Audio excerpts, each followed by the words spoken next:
ವಾಲ್ಮೀಕಿ ಬಹುಕೋಟಿ ಹಗರಣದ ಆರೋಪಿಗಳಿಗೆ ಇಡಿ ಅಧಿಕಾರಿಗಳು ಶಾಕ್ ಕೊಟ್ಟಿದ್ದಾರೆ. ರಾಜ್ಯದ ವಿವಿಧ ಕಡೆ ಇಡಿ ಅಧಿಕಾರಿಗಳು ಮೆಗಾ ರೇಡ್ ಮಾಡಿದ್ದಾರೆ. ಮಾಜಿ ಸಚಿವ ಬಿ ನಾಗೇಂದ್ರ, ಶಾಸಕ ಬಸನಗೌಡ ದದ್ದಲ್, ಎಂಡಿ ಪದ್ಮನಾಭ್, ಪರಶುರಾಮ್ ಮನೆ ಮೇಲೆ ಇಡಿ ಅಧಿಕಾರಿಗಳು ದಾಳಿಯನ್ನ ನಡೆಸಿದ್ದಾರೆ. ಇವತ್ತು ಬೆಳಗ್ಗಿನಿಂದಲೇ ದಾಖಲೆಗಳ ಪರಿಶೀಲನೆ ಕಾರ್ಯ ನಡೀತಾ ಇದೆ. ಇನ್ನು ಸತ್ಯನಾರಾಯಣ ವರ್ಮಾ ಹೈದರಾಬಾದ್ ನಿವಾಸಕ್ಕೂ ಕೂಡ ಇಡಿ ಅಧಿಕಾರಿಗಳು ಎಂಟ್ರಿ ಕೊಟ್ಟಿದ್ದಾರೆ. ಅಲ್ಲೂ ಕೂಡ ಅಧಿಕಾರಿಗಳಿಂದ ದಾಖಲೆಗಳ ಪರಿಶೀಲನೆ ನಡೀತಾ ಇದೆ. ಇನ್ನು ನಾಗೇಂದ್ರ ಪಿಎ ನೆಕ್ಕಂಟಿ ನಾಗರಾಜ್ ಮನೆಯಲ್ಲೂ ಕೂಡ ತಲಾಶ್ ಮುಂದುವರೆದಿದೆ. 3 ಬ್ಯಾಂಕ್ ಸಿಬ್ಬಂದಿಗಳ ಮನೆಗಳ ಮೇಲೂ ಕೂಡ ಇಡಿ ಅಧಿಕಾರಿಗಳು ದಾಳಿಯನ್ನ ಮಾಡಿದ್ದಾರೆ. ಬರೋಬ್ಬರಿ 18 ಕಡೆಗಳಲ್ಲಿ ಇಡಿ ಅಧಿಕಾರಿಗಳು ದಾಳಿಯನ್ನ ನಡೆಸಿದ್ದಾರೆ. ಇವತ್ತು ಬೆಳ್ಳಂಬೆಳಗ್ಗೆ ಇಡಿ ಅಧಿಕಾರಿಗಳು ಇವರೆಲ್ಲರಿಗೂ ಕೂಡ ಶಾಕ್ ಕೊಟ್ಟಿದ್ದಾರೆ. ಈ ಪ್ರಕರಣದಲ್ಲಿ ಇಡಿ ಈಗ ಎಂಟ್ರಿ ಕೊಟ್ಟಿರೋದು. ಇಡಿ ಅಧಿಕಾರಿಗಳು ಸುಮಾರು 18 ಕಡೆಗಳಲ್ಲಿ ದಾಳಿಯನ್ನ ನಡೆಸಿ ದಾಖಲೆಗಳ ಪರಿಶೀಲನೆಯನ್ನ ನಡೆಸ್ತಾ ಇದೆ, ವಿಚಾರಣೆಯನ್ನ ನಡೆಸ್ತಾ ಇದೆ. ಈ ಪ್ರಕರಣಕ್ಕೆ ಸಂಬಂಧಪಟ್ಟಂತೆ ದಾಖಲೆಗಳ ಪರಿಶೀಲನೆಯನ್ನ ಇಡಿ ಅಧಿಕಾರಿಗಳು ಮುಂದುವರೆಸಿದ್ದಾರೆ. ಮಾಜಿ ಸಚಿವ ಬಿ ನಾಗೇಂದ್ರ, ಶಾಸಕ ಬಸನಗೌಡ ದದ್ದಲ್, ಎಂಡಿ ಪದ್ಮನಾಭ್, ಪರಶುರಾಮ್ ಮನೆಯ ಮೇಲೂ ಕೂಡ ಇಡಿ ಅಧಿಕಾರಿಗಳು ದಾಳಿಯನ್ನ ನಡೆಸಿ ಅಲ್ಲಿ ತಲಾಶ್ ಮುಂದುವರೆಸಿದ್ದಾರೆ.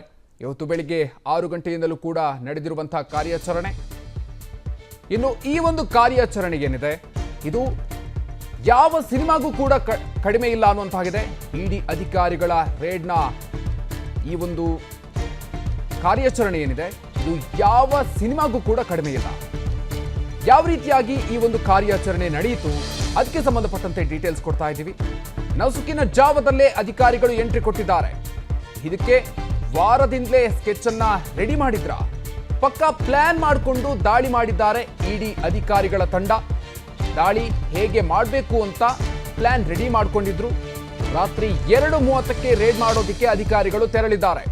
ಇನ್ನು ಬೆಳಗ್ಗೆ 3:15ರ ಸುಮಾರಿಗೆ ರೇಡ್ ಸ್ಥಳಕ್ಕೆ ರೀಚ್ ಆಗಿದ್ರು ಇಡಿ ಅಧಿಕಾರಿಗಳು. ಬೇರೆ ಬೇರೆ ಸ್ಥಳಗಳಿಗೆ, ವಿವಿಧ ಸ್ಥಳಗಳಿಗೆ 3:15ಕ್ಕೆ 80 ಇಡಿ ಅಧಿಕಾರಿಗಳ ತಂಡ ತೆರಳಿತ್ತು.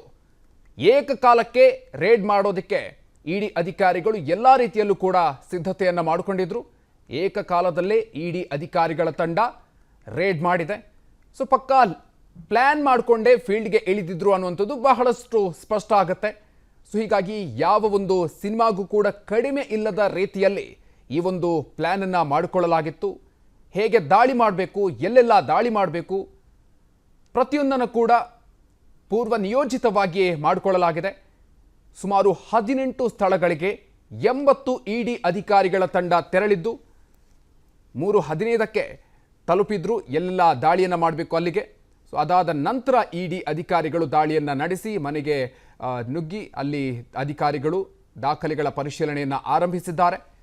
ಏಕಕಾಲದಲ್ಲೇ ಇಡಿ ಅಧಿಕಾರಿಗಳ ತಂಡ ರೇಡ್ ಮಾಡಿ ದಾಖಲೆಗಳ ಪರಿಶೀಲನೆಯನ್ನು ಆರಂಭ ಮಾಡಿತ್ತು. ಬನ್ನಿ ಬಗ್ಗೆ ಇನ್ನಷ್ಟು ಹೆಚ್ಚಿನ ಮಾಹಿತಿಯನ್ನು ನೀಡ್ತಾರೆ ನಮ್ಮ ಪ್ರತಿನಿಧಿ SK ಮಂಜುನಾಥ್. ಇದೀಗ ನಮ್ಮ ಜೊತೆಗೆ ನೇರ ಸಂಪರ್ಕದಲ್ಲಿ ಜಾಯ್ನ್ ಆಗ್ತಿದ್ದಾರೆ. ಮಂಜುನಾಥ್, ಈ ಒಂದು ಅಧಿಕಾರಿಗಳ ತಂಡದ ಈ ಒಂದು ಪ್ಲಾನ್ ಏನಿದೆ, ಅದು ಯಾವ ಸಿನಿಮಾಗೂ ಕೂಡ ಕಡಿಮೆ ಇಲ್ಲ ಅನ್ನುವಂಥದ್ದು ಹೇಗೆ ನಡೆಯಿತು, ಹೇಗಿತ್ತು ಈ ಅಧಿಕಾರಿಗಳ ತಯಾರಿ ಮಂಜುನಾಥ್? ಮಧುಕರ್ ಶೆಟ್ಟಿ, ಯಾವುದೇ ಒಂದು ದಾಳಿಯನ್ನು, ಅದು ಇಡಿ ಇರ್ಬೋದು ಅಥವಾ IT ದಾಳಿ ಇರ್ಬೋದು, ಮೊದಲು ಪಕ್ಕಾ ಪ್ಲಾನ್ ಮಾಡಿಕೊಂಡು ಅವರು ಎಲ್ಲ ಇನ್ಫಾರ್ಮೇಶನ್ ಅನ್ನ ಕಲೆಕ್ಟ್ ಮಾಡ್ಕೊಳ್ತಾರೆ. ಅದರಲ್ಲೂ ವಾಲ್ಮೀಕಿ ನಿಗಮದಲ್ಲಿ ನಡೆದಿರ್ತಕ್ಕಂಥ ಬಹುಕೋಟಿ ಹಗರಣಕ್ಕೆ ಸಂಬಂಧಪಟ್ಟಂತೆ ಒಂದು ಕಡೆ CID SIT ತನಿಖೆ ನಡೆಸ್ತಾ ಇದ್ದಂತ ಸಂದರ್ಭದಲ್ಲೇ ಪರ್ಯಾಯವಾಗಿ ಇಡಿ ಅಧಿಕಾರಿಗಳು ಸಹ, ಯಾಕಂದ್ರೆ ಇಲ್ಲಿ ಬಹುಕೋಟಿ ಹಗರಣ ಆಗಿದ್ರಿಂದ ಅವರು ಸ್ವಯಂ ಪ್ರೇರಿತವಾಗಿ ಪ್ರಕರಣವನ್ನ ಕೈಗೆತ್ತಿಕೊಂಡಿದ್ರು, ತನಿಖೆ ಕೈಗೆತ್ತಿಕೊಂಡಿದ್ರು. ಜೈಲಿನಲ್ಲಿದ್ದಂತ ಪದ್ಮನಾಭ್ ಹಾಗೂ ಪರಶುರಾಮರಿಂದ ಒಂದಷ್ಟು ಮಾಹಿತಿಯನ್ನ ಕಲೆ ಹಾಕಿದ್ರು, ಈ ಹಗರಣದಲ್ಲಿ ಯಾರ್ಯಾರು ಭಾಗಿಯಾಗಿದ್ದಾರೆ ಅನ್ನೋದು. ಜೊತೆಗೆ ಇಲ್ಲಿ ಸಾಯಿ ತೇಜ ಅಂತಕ್ಕಂಥ ಆರೋಪಿ ಏನು ಅಕೌಂಟ್ ಅನ್ನ ತೆರೆದಿದ್ದ, ಅದಕ್ಕೆ ಸಂಬಂಧಪಟ್ಟಂತೆ ಮಾಹಿತಿಯನ್ನು ಸಹ ಕಲೆ ಹಾಕಿದ್ರು. ಪಕ್ಕಾ ವಾರ 15 ದಿನಗಳಿಂದ ಮಾಹಿತಿಯನ್ನ ಕಲೆ ಹಾಕಿದಂತ ಇಡಿ ಅಧಿಕಾರಿಗಳು ಇವತ್ತು ದಾಳಿ ಮಾಡೋದಕ್ಕೆ ಒಂದು ಮುಹೂರ್ತವನ್ನ ಫಿಕ್ಸ್ ಮಾಡ್ತಾರೆ. ಬೆಳಗ್ಗೆ ಅಂದ್ರೆ ನಿನ್ನೆ ಎಲ್ಲ ಅಧಿಕಾರಿಗಳಿಗೂ ಇಂಥ ಒಂದು ಬೆಂಗಳೂರಿನ ಹೆಡ್ ಕ್ವಾರ್ಟರ್ಸ್ ಆಗಿರ್ತಕ್ಕಂಥ ಶಾಂತಿನಗರದಲ್ಲಿ ಏನು ಇಡಿ ಕಚೇರಿ ಇದೆ ಅಲ್ಲಿಗೆ ಬರಬೇಕು, 2:30 ಸುಮಾರಿಗೆ ಅಲ್ಲಿಗೆ ಬರಬೇಕು ಅಂತಕ್ಕಂಥ ಒಂದು ಸೂಚನೆಯನ್ನ ಕೊಟ್ಟಿರ್ತಾರೆ. ಅದಕ್ಕೆ ಅಲ್ಲಿಗೆ ಬಂದಂತ ಅಧಿಕಾರಿಗಳು, ಸಿಬ್ಬಂದಿಗಳು ಎಲ್ಲರೂ ಯಾವ್ಯಾವ ಅವರಿಗೆ ಸ್ಥಳಕ್ಕೆ ಒಂದು ಸೂಚನೆಯನ್ನ ಕೊಟ್ಟಿರ್ತಾರೆ. ಆ ಸ್ಥಳದ ಸೂಚನೆಯನ್ನ ಮೊದಲಿಗೆ ಅವರಿಗೆ ಕೊಟ್ಟಿರೋದಿಲ್ಲ. ಅದರ ಬದಲಾಗಿ ಪ್ರೈವೇಟ್ ಆಗಿ ಕ್ಯಾಬ್ಗಳನ್ನು ಸಹ ಹೈರ್ ಮಾಡ್ಕೊಂಡಿದ್ದಂತ ಇಡಿ ಅಧಿಕಾರಿಗಳು ಸುಮಾರು 80 ಜನ ಒಳಗೊಂಡಂತ ಇವತ್ತಿನ ದಾಳಿ ನಡೆಸಿರ್ತಕ್ಕಂಥ 80 ಜನ ಅಧಿಕಾರಿಗಳು ಒಳಗೊಂಡಂತ ತಂಡ ಏಕಕಾಲಕ್ಕೆ 3 ಗಂಟೆ ಸುಮಾರಿಗೆ ಏನು ಇಡಿ ಕಚೇರಿಯಿಂದ ಹೊರಗಡೆ ಬರ್ತಾರೆ. ಇಡಿ ಕಚೇರಿಯಿಂದ ಹೊರಗಡೆ ಬಂದಂತವ್ರಿಗೆ ಅವರು ಹೋಗ್ತಕ್ಕಂಥ ಸಂದರ್ಭದಲ್ಲಿ ಒಬ್ಬೊಬ್ಬ ಅಧಿಕಾರಿಗೆ ಇಂತಿಂತ ಸ್ಥಳಕ್ಕೆ ನೀವು ಹೋಗ್ಬೇಕು ಅಂತಕ್ಕಂಥ ಒಂದು ಅಡ್ರೆಸ್ ಅನ್ನ ಅವರಿಗೆ ಲೊಕೇಶನ್ ಕಳಿಸ್ತಾರೆ. ಅಲ್ಲಿಗೆ ಕಳಿಸಿದ ಬಳಿಕ ಬೆಳಗಿನ ಜಾವ 6 ಗಂಟೆ ಸುಮಾರಿಗೆ ಯಾವ್ಯಾವ ಅಧಿಕಾರಿ ಮಾಹಿತಿಯನ್ನ ಪಡೆದಿದ್ರು ಅವರ ಮನೆ, ಕಚೇರಿ ಜೊತೆಗೆ ಅವರು ವಾಸವಾಗಿರ್ತಕ್ಕಂಥ ಬೇರೆ ಬೇರೆ ಅಪಾರ್ಟ್ಮೆಂಟ್ಗಳಿರ್ಬೋದು, ಇವೆಲ್ಲದರ ಹೋಗಿ ಕದ ತಟ್ಟುವಂತ ಕೆಲಸವನ್ನ ಮಾಡ್ತಾರೆ. ಅದೇ ರೀತಿಯಾಗಿ ಇವತ್ತು ಬೆಳಗ್ಗೆ 6 ಗಂಟೆ ಸುಮಾರಿಗೆ ಏಕಕಾಲಕ್ಕೆ ಎಲ್ಲ ಈ ಹಗರಣದಲ್ಲಿ ಭಾಗಿಯಾಗಿದ್ದಂತ ಜೊತೆಗೆ ಬಂಧಿತರಾಗಿರ್ತಕ್ಕಂಥ ಪರಶುರಾಮು, ಪದ್ಮನಾಭು ಜೊತೆಗೆ ನಕ್ಕುಂಟಿ ನಾಗರಾಜು ಸೇರಿದಂತೆ ವಾಲ್ಮೀಕಿ ಹಗರಣದಲ್ಲಿ ಭಾಗಿಯಾಗಿರ್ತಕ್ಕಂಥ 3 ಬ್ಯಾಂಕ್ ಅಧಿಕಾರಿಗಳ ಮನೆಗಳಿಗೂ ಸಹ ಒಂದು ದಾಳಿಯನ್ನ ಮಾಡಿ ಈಗ ಸದ್ಯ ಶೋಧ ಕಾರ್ಯಾಚರಣೆಯನ್ನು ನಡೆಸ್ತಾ ಇದ್ದಾರೆ.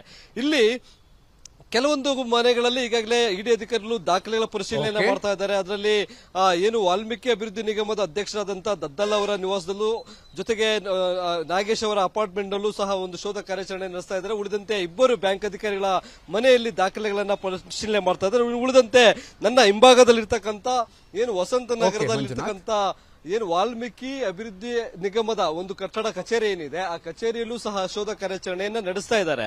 ಅದನ್ನು ಹೊರತುಪಡಿಸಿದ್ರೆ ಮತ್ತೊಂದು ಇದರಲ್ಲಿ ಈ ಬ್ಯಾಂಕ್ ಅಧಿಕಾರಿ ಮನೆಯನ್ನ ಮೊದಲಿಗೆ ಸೀಸ್ ಮಾಡಿರ್ತಕ್ಕಂಥ ಒಂದು ಸನ್ನಿವೇಶವೂ ಸಹ ಇಲ್ಲಿ ಆಗಿರ್ತಕ್ಕಂಥ ಅದು ಯೂನಿಯನ್ ಬ್ಯಾಂಕ್ ನ ಮುಖ್ಯಸ್ಥರಾಗಿರ್ತಕ್ಕಂಥ ಹಗರಣ ನಡೆದಂತ ಸಂದರ್ಭದಲ್ಲಿ ಮುಖ್ಯಸ್ಥರಾಗಿದ್ದಂತ ಸುಚಿಸ್ಮಿತಾ ರಾಲ್ ಅವರ ಮನೆಯನ್ನ ಈಗಾಗಲೇ ಸಂಪೂರ್ಣವಾಗಿ ಸೀಸ್ ಮಾಡಲಾಗಿದೆ.